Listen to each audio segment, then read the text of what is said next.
আজকে আল্লাহর অশেষ রহমতে সেই 5 তারিখে আমরা নতুন জীবন পেয়েছি এবং একটা নতুন বাংলাদেশ পেয়েছি।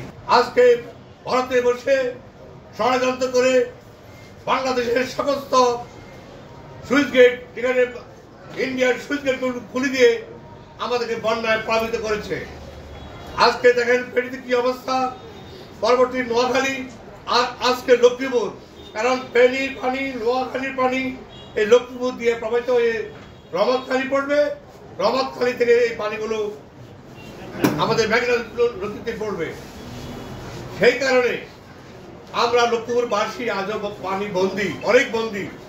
আমার রামগতি, লক্ষ্মীপুর এবং আমাদের রামগঞ্জ এবং রায়পুর এই 4টি উপজেলা, চন্দ্রগঞ্জ উপজেলা সহ 5টি জায়গাতে আমাদের আজকে এই অবস্থা।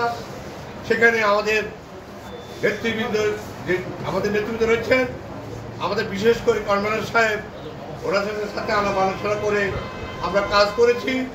আর বিশেষ করে পৌরসভা যে 15টি ওয়ার্ড রয়েছে, আমার মনে 2-1টা ওয়ার্ড ছাড়া এমন কোনো বাড়ি নাই পানি ঢুকে নাই। কারণ অনেক সম্বন্ধ পরিবার লোকজন আছে, তারা অনাহারে ছিল। চেষ্টা করেছি আমরা ঘরে ঘরে আমরা তাদের ত্রাণ পুজিয়ে দেওয়ার জন্য, মেডিসিন পুজিয়ে দেওয়ার জন্য, স্যালাইন দেওয়ার জন্য।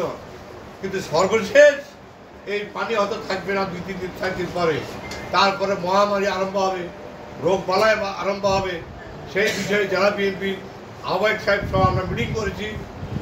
ওনার নেতৃত্বে সেখানে আমরা মানে বন্যার পানি উত্তর করা হওয়ার পরে কীভাবে মেডিসিন দেওয়া যায়, কীভাবে চিকিৎসা করা যায় সেই ব্যাপারে ড্যাব, আপনার ড্যাব বলতে আমাদের যে বিএনপি মানার যে ড্যাব রয়েছে সেই ড্যাব সহ আমরা মিটিং করেছি। সেখানে আমাদের এমপি সাহেব ছিলেন।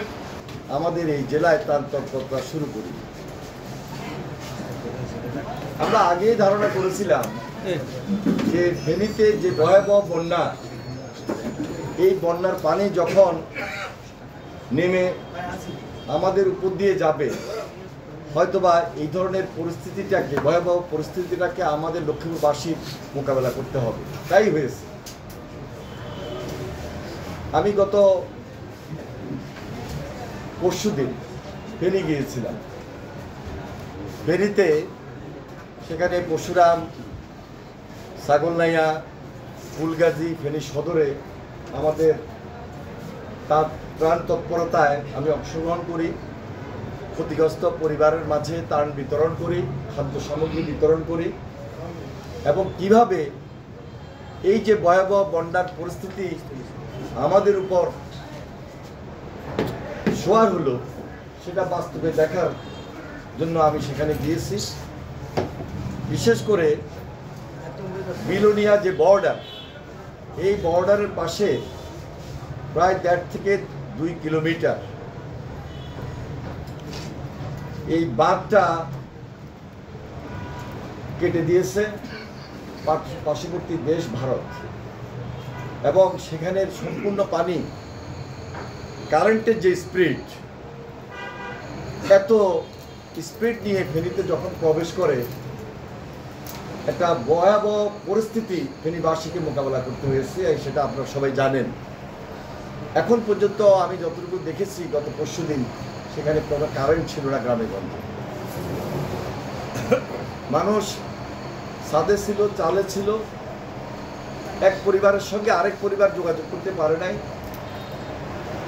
এই বন্যার ভয়াবহ পরিস্থিতি সেখানে দেখার পর আমি নিজে উপলব্ধি করেছিলাম যে কিভাবে মানুষ সেখানে যুদ্ধ করে সেখানে ছিল। তখন আমাদের সাধারণ মানুষ এই পানির মধ্যে কিভাবে বাসছে, সেটা প্রত্যন্ত অঞ্চলে আমরা ঘুরেছি, আমরা দেখেছি। গত এই 10-12 দিন লক্ষ্মীপুর জেলার উপজেলায় আমি গিয়েছি। আমাদের নেতৃবৃন্দ সেখানে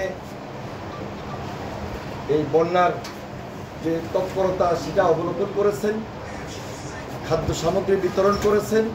অসহায় মানুষের পাশে আমরা দাঁড়িয়েছি। সবাই আমরা ঐক্যবদ্ধভাবে এই কার্যক্রমে অংশগ্রহণ করেছি।